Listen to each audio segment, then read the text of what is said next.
Good evening. Welcome to the relaunch Pirates Fan Forum here on DK Pittsburgh Sports Podcasting Network. I'm your host, Gary Morgan. With me always, co-host Jim Stam. We're not going to spend a bunch of time patting ourselves on the back here. For some of you, this is the first time you're listening, but most of you heard the show before, a whole bunch of you anyway. I will say, we spend a lot of time talking about prospect development on this show, and the show itself is an example of that, really. 6 months ago, this show was a prospect after conversations with Dejan, and we developed it into a Pirates dedicated show that so many of you have already participated in, and we just can't wait to keep more and more of you coming in. We now got our man Eddie over here producing it, making us sound better, hopefully making us look better, because that's a tough one. Yeah, that's pretty rough. But the show's not a love fest. For those of you that are new, it's not a bash session. It's a show centered around real fans who care and want to have real discussions about baseball. And sometimes we're going to have guests on, and I don't think they're going to be like your normal everyday guest spots. I'm not going to be just picking their brains for expertise. I want their opinions to come out of them more naturally. And there's nobody better to start with than today's guest, Josh Taylor.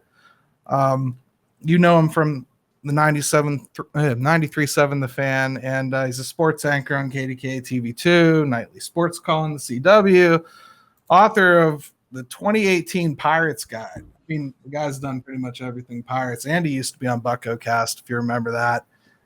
Say hello, Josh. How you guys doing? Been a while. Good. And Jim, hey, say hello. Anything you want to add to that? No, listen, man, this is cool. I'm ready to get this thing going. And the good news is we're on YouTube. The bad news is we're on YouTube. So, but Josh will class that up for us today. And man, this is the first time I'm getting to meet you, man. So I'm just glad we're just going to be able to just get to know each other. And I'm curious to hear your thoughts today. Yeah, that's why absolutely, man. It's good to talk to you. It's good to talk to both you guys. Baseball is his thing, and I love listening to him talk. It's great fun. So I thought first segment's kind of short. We try to keep it around 8 to 10 minutes. So I wanted to start with something I think is pretty easy, which is coaches on the hot seat. I think they got rid of the one that was.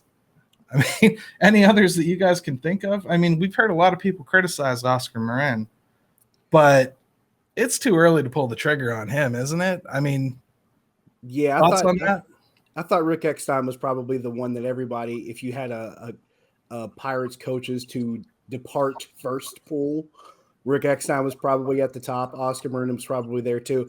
It's harder for me to fault Oscar Marin than it is for me to fault Rick Eckstein, only because, it's hard to try to coach what's not there.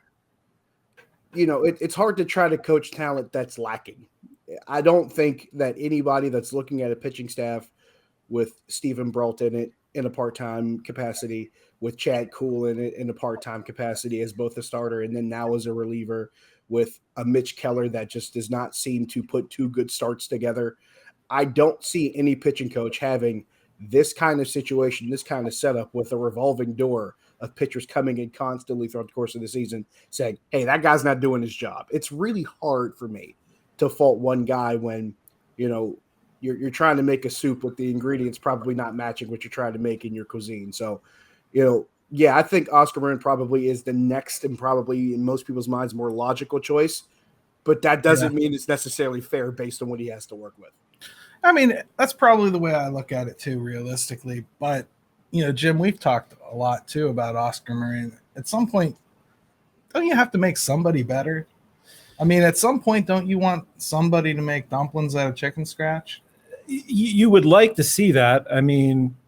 We see it in little spurts with guys, right? And then it seems like they go back to some of their old habits, and it's been a bumpy road.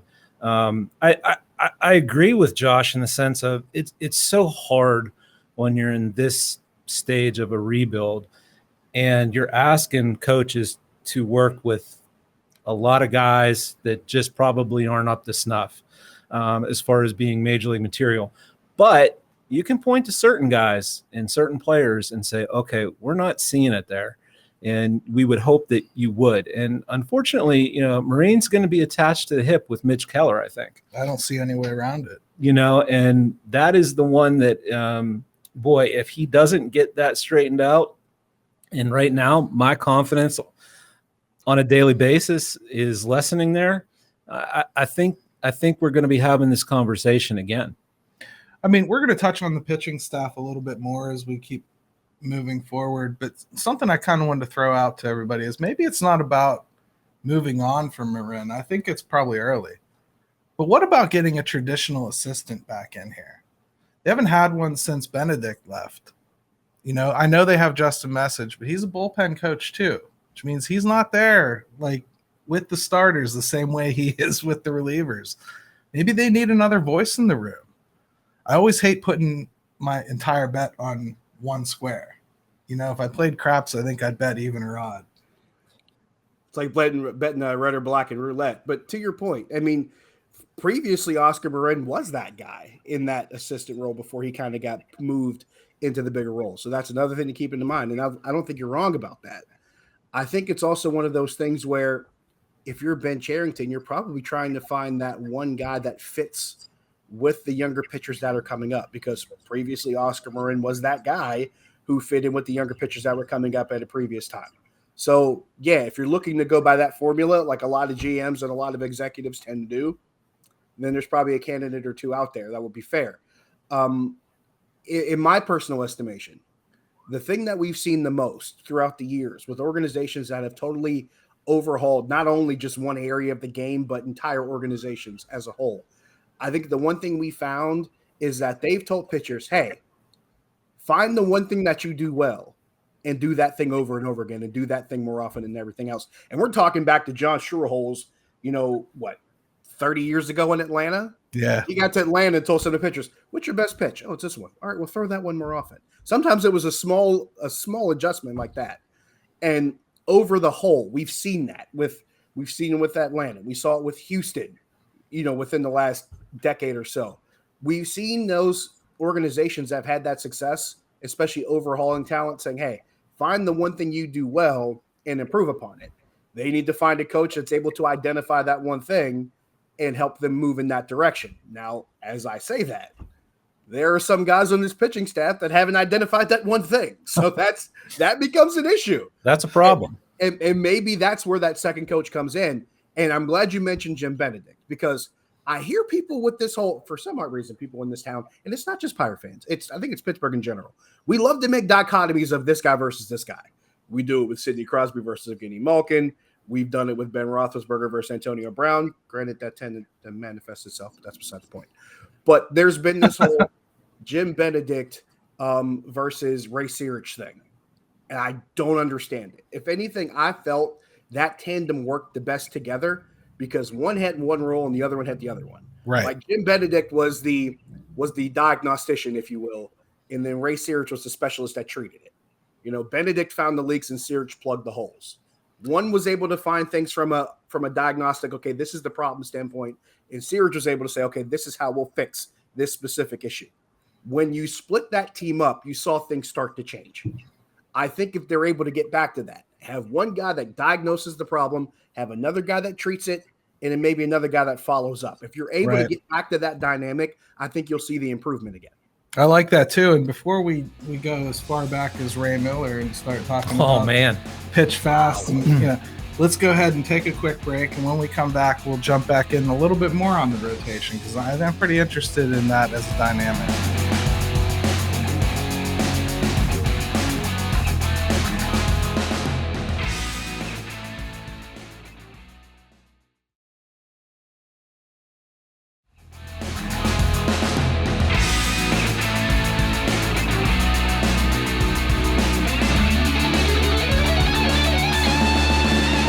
All right, welcome back to the Pirates Fan Forum here on DK Pittsburgh Sports Podcasting Network. Again, we're joined by Josh Taylor and Jim Stan, who I'm going to get a little more involved this time. I'd like to talk a little bit about the 2022 rotation, because I think that's one place where we're going to, learn an awful lot about Ben Cherington's philosophy, B, I think we're going to really start to understand a little bit more about the prospects they do value versus don't. Because it's really easy to toss out there that you want to go get 2 or 3 veterans to make this team a lot better next year. I don't think you could even argue that that would make it a lot better next year. But Jim, there's about 11 guys that have a true stake claim possibility at being in this rotation next year. How do you make the determination between developing prospects and not stalling them out versus instantaneous making the team a little bit better? Yeah, it's tough because you look at next year and like you said, there's more than a handful of guys that they could consider for this starting rotation. So that can be a good problem, or it's a problem that you've got too many guys and you don't know who to pick from. And it's going to have to be performance based at some point. They're in a position where you've got guys like Will Crow, I think, that they're not sure about yet, that they're trying to let him kind of develop and learn on the fly. You're obviously are we going to be having the Steven Brault conversation again? They're trying Chad Kuhl in the bullpen now. And maybe that's where he's going to be if he's even here. So I think you can pencil in a guy like Bryce Wilson right now. And then after that, there's a lot of, to me, and Josh, I'll toss it over to you after this, but I look at the rotation. Bryce Wilson's a lock to me. He should be. He's performed well since they picked him up. He's arguably got more experience than almost everybody else that they have, which is frightening. Yeah, that's hard to believe, but you're right. But he has to play.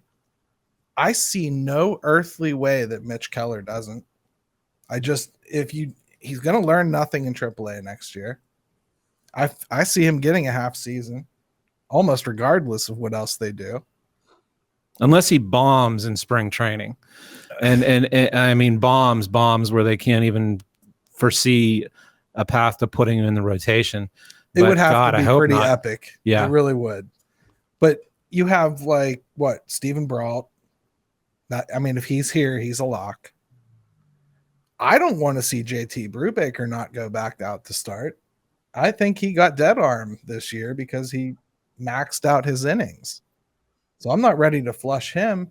But if you bring in 2 veterans, at least one of those 4 isn't going to pitch.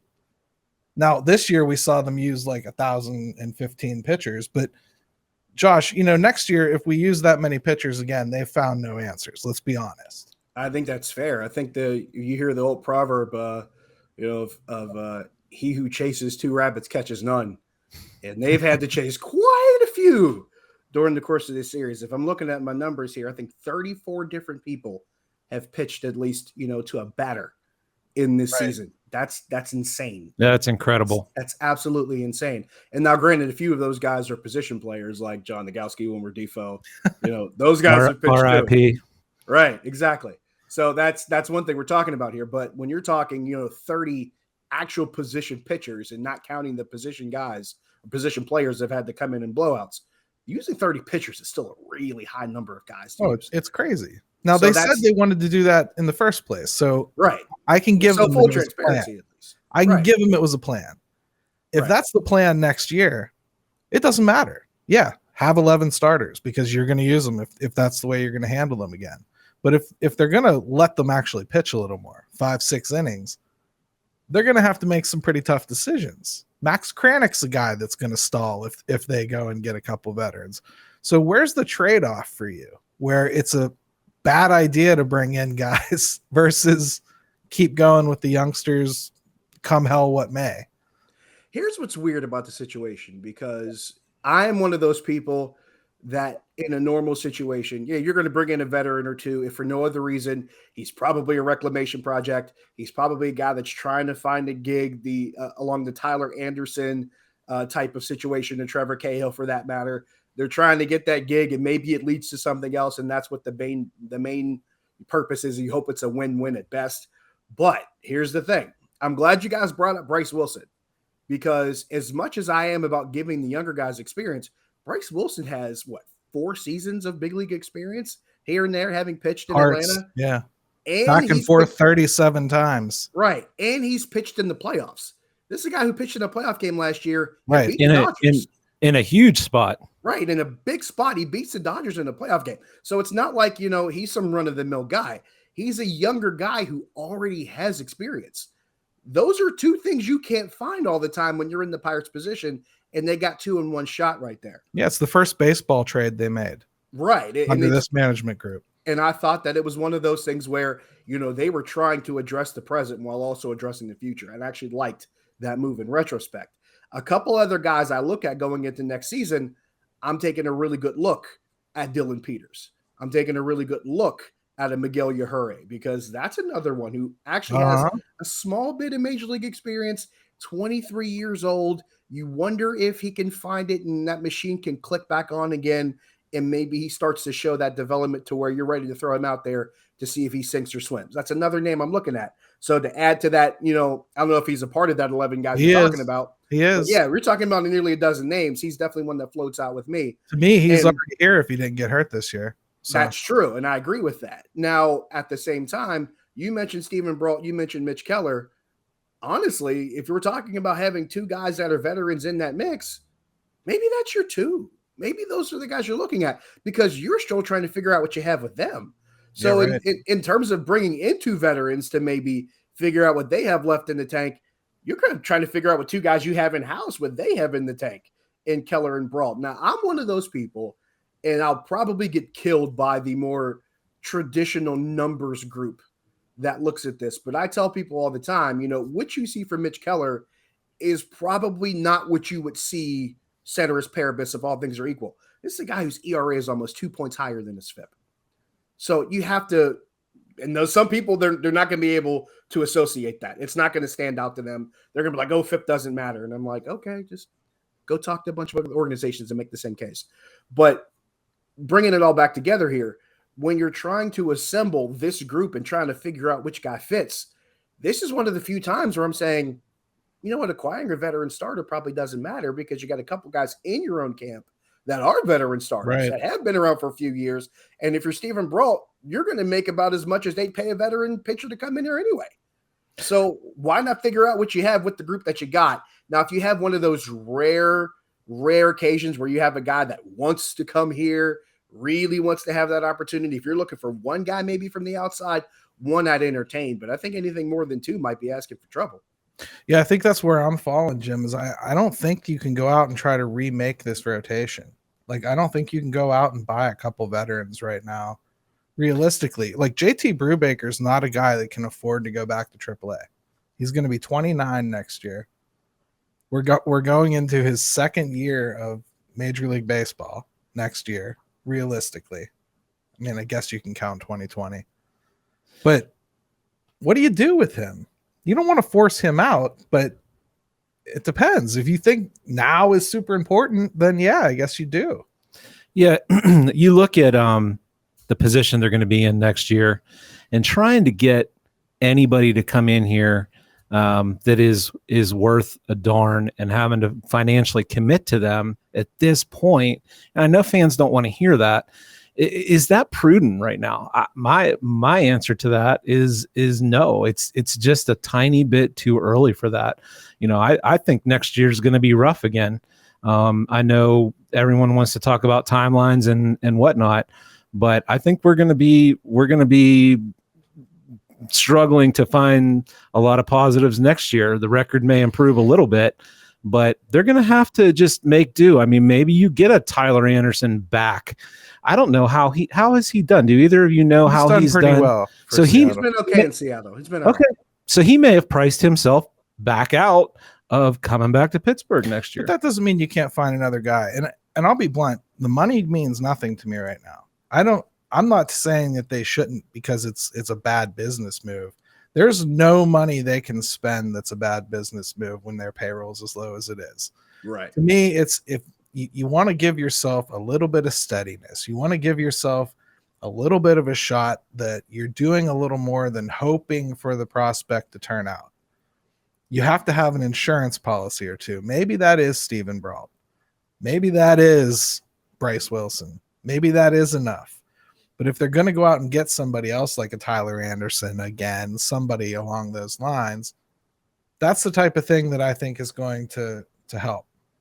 Yeah, I agree with that. And here's the thing. And we're talking about baseball and pitchers and the free agent market. There's always a guy out there. There's always an arm out there. There's always a pitcher, whether he's in his late 20s, early 30s, trying to figure things out. By the way, Tim Wakefield could probably do it if he really wanted to. If he felt like it, he could probably come back and still do it. I mean, I'm sure Jamie Moyer's got free time. You know what I mean? But, from that perspective, there's a 30-year-old Shelby Miller in this team's bullpen. We're talking about Tyler Anderson. They've all but reincarnated the ghost of Shelby Miller for all intents and purposes. So if that's what we're talking about, then we've seen enough evidence of it already. But I say all that to say this. If you looked at the free agent market from 2020 going into 2021, there was one thing that was in common. If you looked at the list moving from top to bottom, the ages all started to skew in the same direction, especially with the pitchers. They were 29, 30, and older. Exactly. Because those ages of pitchers on the free agent market, they're not getting younger. They're getting older because young arms are now becoming the commodity as opposed to old arms. If you could have a group of young starters, teams are trying to collect that kind of assortment. They're not trying to skew older as far as pitchers go. So there's always going to be a veteran pitcher in his late 20s, early 30s trying to find himself a shot. I don't think finding that guy will be the issue. The Pirates have bigger issues. They got a whole slew of guys between, the 4A guys, if you will, that are back and forth between AAA and the majors. The AAA guys, some guys in AA. They got to fit a whole slew of players into 40 slots. Listen to Segway Man here, because the next subject. Man, he is good, isn't he? The next subject is state of the rebuild. So yeah, well, I hate to step on you guys' toes, but that's an even bigger issue here. You got to fit 40 guys in by a certain point before you get to the Rule 5 draft. And only a fraction of those guys are going to be pitchers. All right, so calm down. You got to get to the 40 man. Calm down. We'll take a break. About a lot here. And when we come back, you can talk about how you're going to squeeze Yoshi Tsugo into the roster, all right? I have to do that now? I know you want to, so we just got to figure out how. Let's go ahead and take a quick break, though.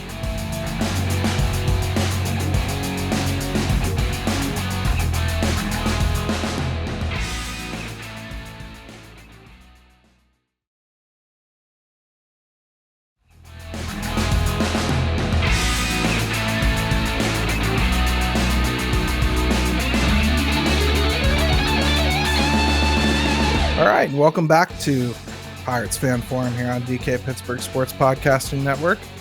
Next up, we're going to talk a little bit about the state of the rebuild, and I wanted to take the opportunity of having Josh on because he's got a pretty intimate familiarity with a lot of Ben Cherington's movements early on with Boston. He covered a lot of the Boston prospects too, so I'm sure he can also talk to the rate that Ben's pulling players through the system as well. See if it jives with what he's seen in the past. There's a lot of opinions about that out there.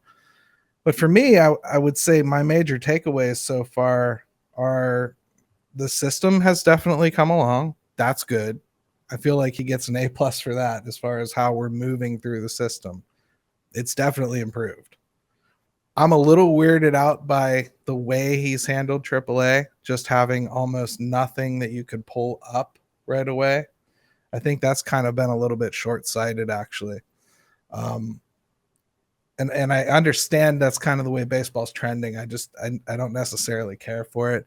And boy, did I hate the way they handled the pitching staff. And I understand some of it was COVID, but I actually think some of it is very much so wanting to be like the Tampa Bay Rays. And I do not like it. So I just don't think you will ever really get a solid, strong pitching staff in this market like that. I really don't.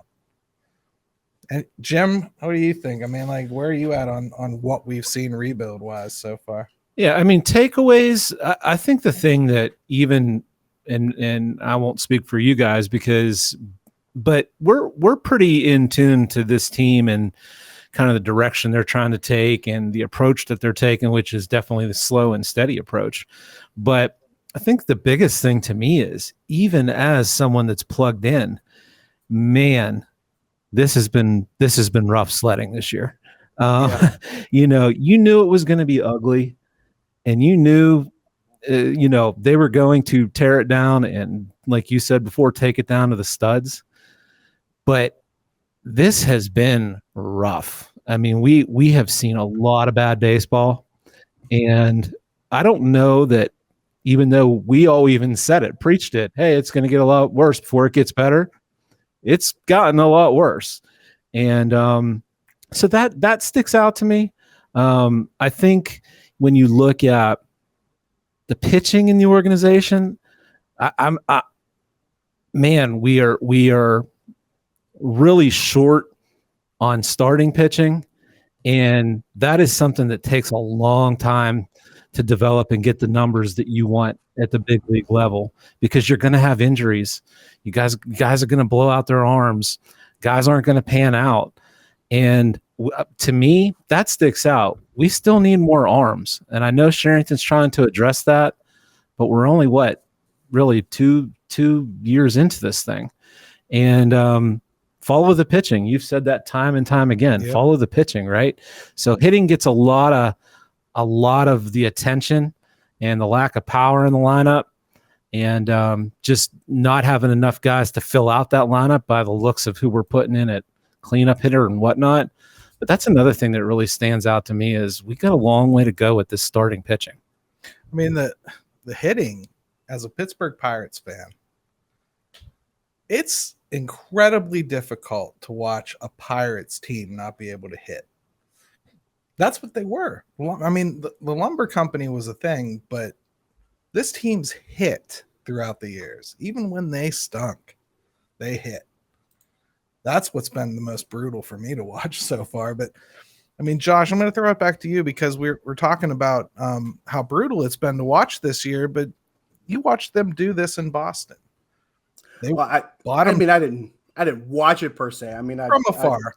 I did a lot of research on it. I paid a lot of attention to it. And part of this, and I have to be honest here, part of this was due to my own, personal work history. I ended up having to pay a lot of attention to what was going on in Boston, because one of Ben Cherington's big first-round picks was Andrew Benintendi, whom I covered when he played in college at the University of Arkansas.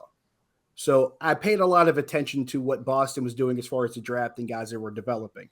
And when I found out that the Red Sox had drafted Andrew Benintendi, I'm going, this is exactly what Ben Cherington wants, because he wants a kid who can actually move up through the ranks quickly. And Benintendi was a guy who matured so fast. So when I had that understanding of what was going on, plus I'd read a couple really good books in the past, one of them being Feeding the Monster, which I want to say is about maybe a 10-year-old book.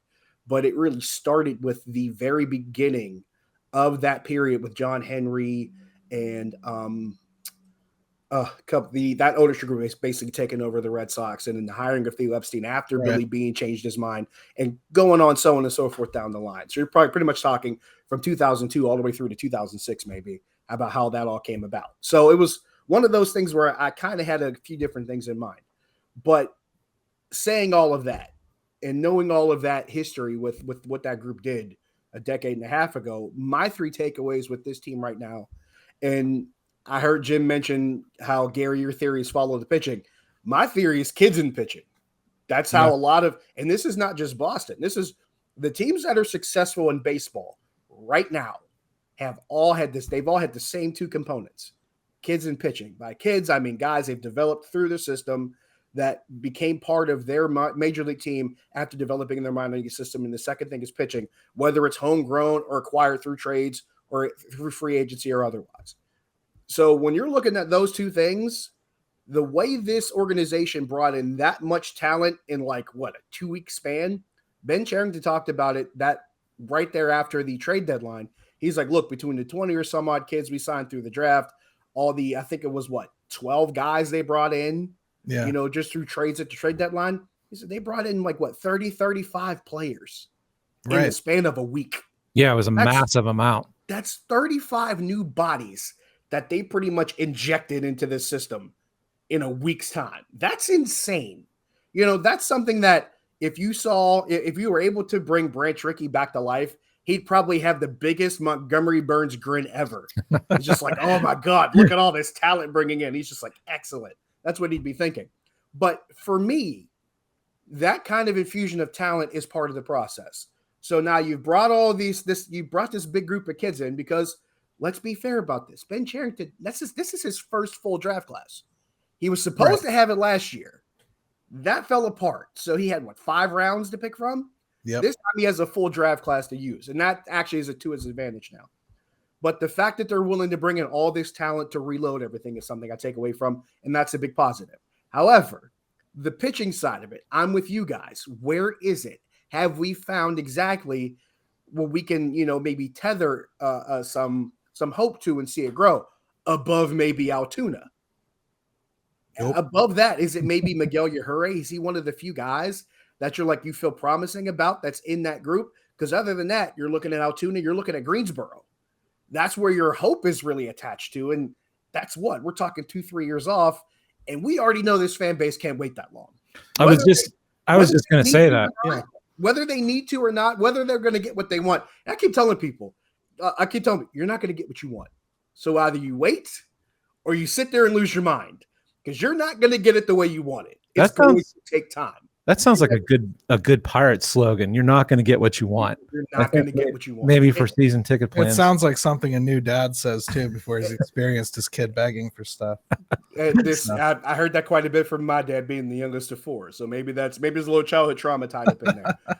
But that's my second takeaway. It's like, where's the pitching now and how far away is it from really manifesting itself? Well, let me ask you something about that point, because are you at all concerned that the pitching is going to lag behind the hitting so that this window will never line up? That's been my concern. That's been really a symptom of this organization for the last decade and a half or so. Because if you really want to look back, there were times when they had hitting and didn't have pitching. And there were times when they had pitching and didn't really have a lot of offense. And even during that period, when this team was actually in contention and making three straight wild card games in one division series, there were ebbs and flows where the pitching was strong and the offense wasn't there, or the offense was strong and the pitching wasn't there, or maybe the starting rotation was good, but the bullpen wasn't, or the bullpen was good and the rotation wasn't. It seems like they've never all aligned at the same time. You never had the plan that's lined up. And that's one of those things that you're going to run into at times because it's never going to be the ideal the way you want it. There are very few teams that have been able to do it that way. And I'll point back to Atlanta. I'll point back to Houston. I'll point back to Boston. There are a few of the small group. Right. Tampa seems to be always in that group where it seems like they've always got a guy here. Another team that I hate to bring up because people look right at the payroll and don't look at the development is St. Louis. For some odd reason, and we've seen this up close as Pirate fans. Yes, we have. St. Louis always has a guy. Yep. Somebody gets hurt. Someone's out for this season. They bring some kid in from Memphis, and he comes right in. You think he's been there 4 years. Think about it. Think about the Matt Carpenters and the Yadier Molinas of the world. Now, granted, Yadier Molina's been around a long time. But there's some of us are like, Yadier Molina, Carpenter, these guys are 50? How long have they been here? They feel like they've been that college football player that's been there for umpteen thousand years. That's how you feel sometimes. You feel like that's that 6-year senior, had a couple injury exemptions. But they've always got a guy who can come in and step in and perform and actually, deliver to at least the expected output. So, yeah. They're also smart about it, though. They're also smart about onboarding them. Like, for instance, Tommy Edman is the replacement for Carpenter. Now, they knew Carpenter was getting old, but instead of just shipping Carpenter off or cutting ties with him or whatever, they let him ride the bench for the better part of 2 years while Edman is becoming Edman. So they don't just bring him up and expect him to make it and, let's get rid of that payroll as quick as we can. They hold on to him. And maybe that's because nobody wanted that payroll.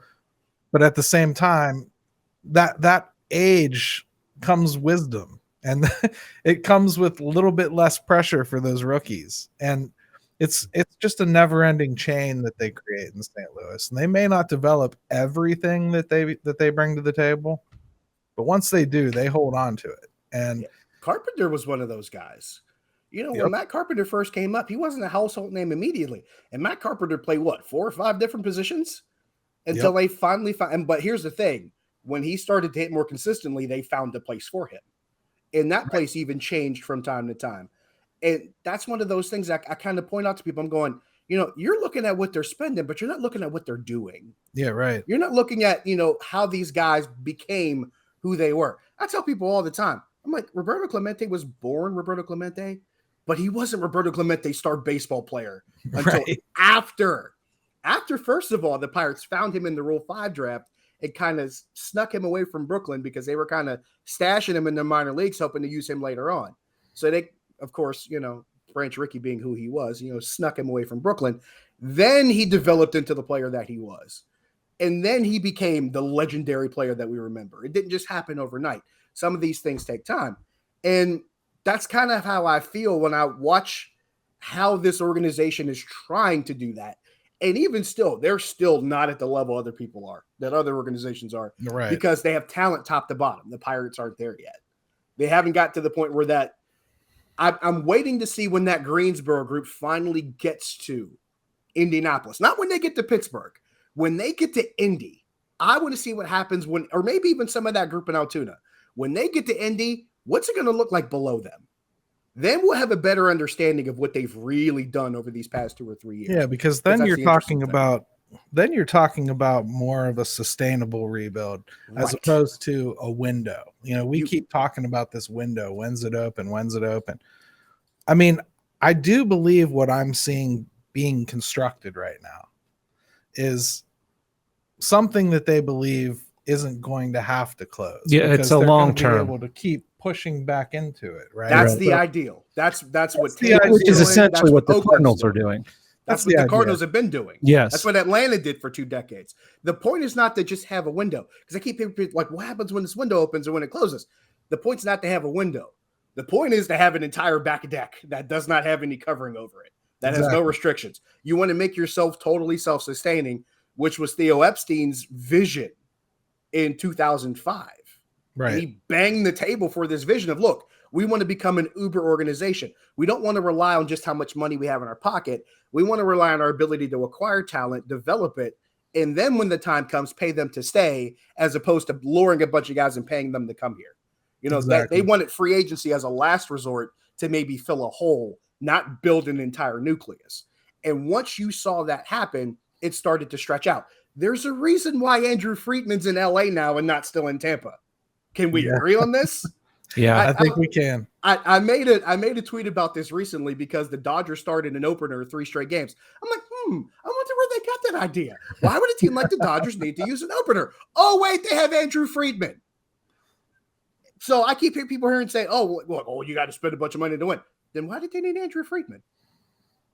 Well, it makes you ask the question, right?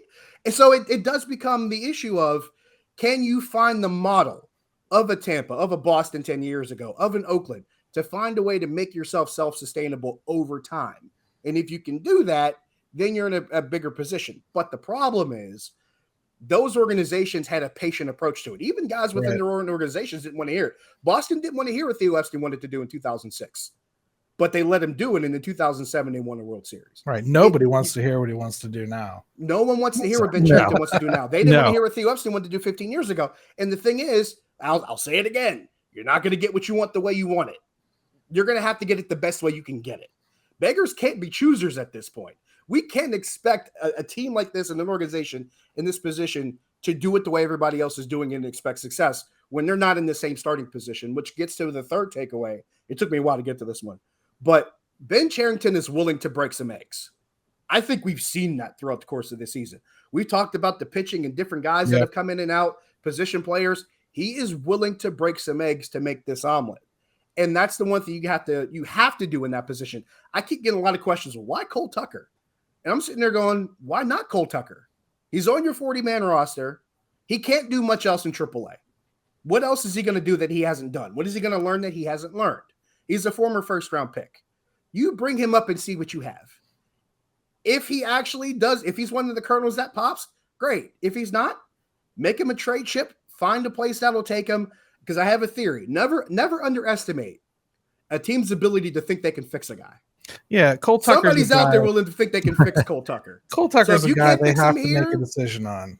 Right. You have to make the decision eventually. So either you can fix him here or you find someone else that can fix him somewhere else. Either way, figure out what you have first before you have to make that decision. Well, so, and that's the fear with the pitching, right? And that's why people are, talking about DFA Keller. And I'm thinking that's what gets people fired, because you DFA a Mitch Keller, there's 15, 20, 25 teams lining up to take Mitch Keller, just to what Josh was speaking to, which is they think they can fix him. And you know what?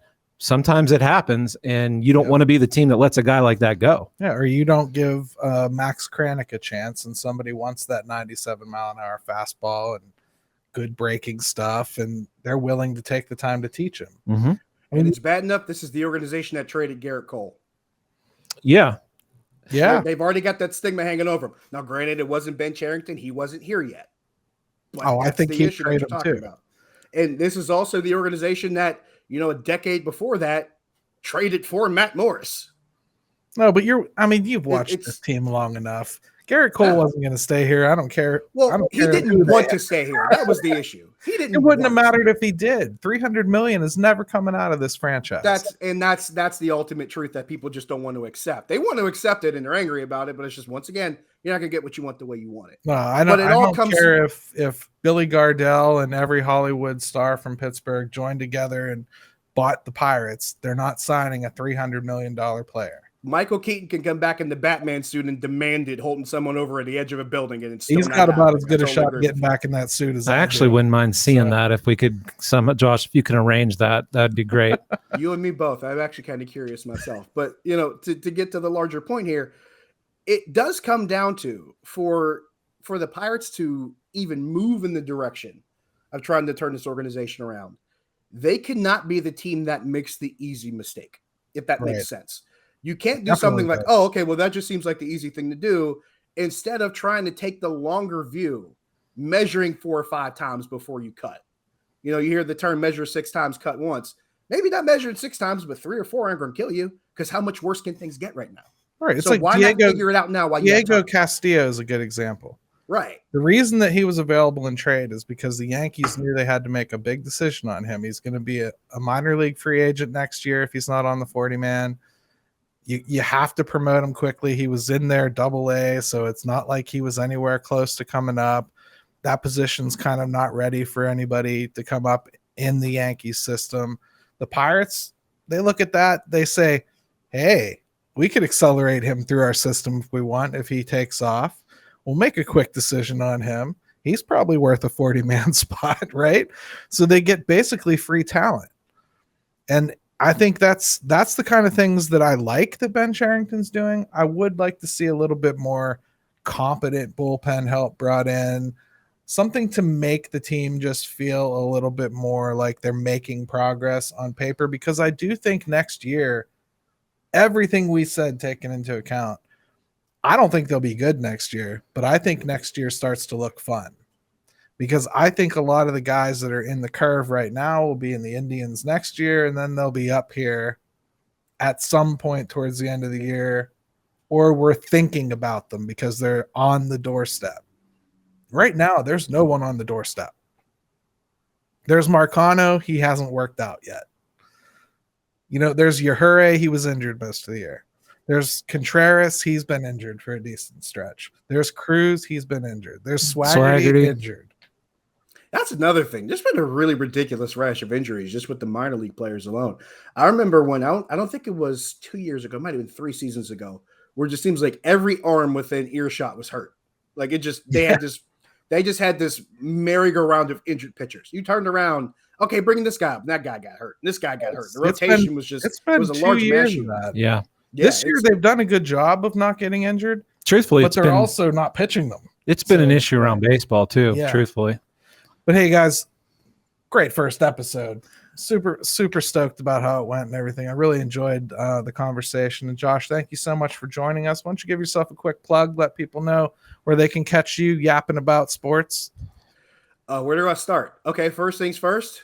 Weekends, KDK TV, or online at CBS in Pittsburgh. As far as radio goes, usually on Sunday mornings, 93.7 The Fan. Also, Sunday Morning Grind Podcast, myself and Greg Finley. And then on social media, Josh Taylor HD. That's Facebook, that's Twitter, that's Instagram. More often than not, you're probably going to find me on Twitter the most. So there's that too. And yeah, we'll limit it to that for now, because if I find any other resources, I might be talking all night. So we'll limit it to that for the time being. Jim, he's our contemporary, and here's this guy using Instagram. Right. I haven't done it yet. I got to get with the program. I'm kind of I'll be honest. Mine is mostly food, pictures of my dog, and pictures of the kid. So that's pretty much it. There's not a lot of sports related content on my Instagram page.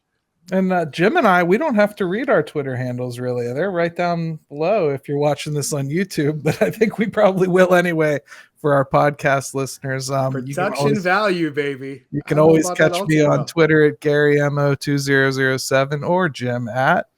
It is at JimStam22 or for the city _412. Yeah, it's always fun to talk to you guys on Twitter.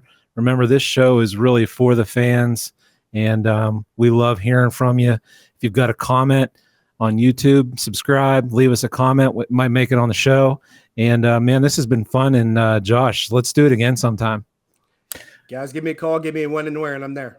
Will do, brother. Hey, don't forget, smash that subscribe button a little bit for us. And you can follow us on Twitter also at Pirates Fan Forum, which I forgot I created. That's right. At DK's behest. So, hey, and one more time, shout out. Thank you so much, Dejan, for the opportunity. We're really happy to be here, and it's going to be fun.